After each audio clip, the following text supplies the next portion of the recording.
আচ্ছা, বহরমপুর লোকসভা কেন্দ্রের যারা ভোটার তারা বাঙালি না অবাঙালি?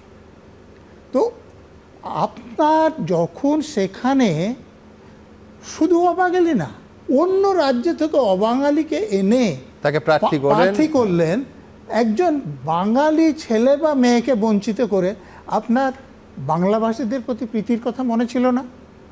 সঞ্চালক মহাশয়, আমি এই স্বাধীন ভারতে বাঙালি হয়ে জন্মেছি এবং আমি কোনো রকম রিজার্ভেশনের সুযোগ না নিয়ে সেন্ট্রাল সিভিল সার্ভিস পরীক্ষা দিয়ে আইপিএস হয়েছি। কিন্তু আমি যখন সিনিয়র মোস্ট এডিজি ছিলাম, আমার ডিজি হওয়ার কথা, ডিজি পদ থেকে আমাকে বঞ্চিত করে একজন অবাধ বাঙালিকে ডিজি করার জন্যে আমাদের রাজ্যের মাননীয় মুখ্যমন্ত্রী আমার বইয়ে লেখা জাল করে, শুধু তাই না সুপ্রিম কোর্টের রায় জাল করে আমার বিরুদ্ধে প্রসিডিং করেছে। এই কথা যদি মিথ্যে বলছে, আমার বিরুদ্ধে ব্যবস্থা নিন।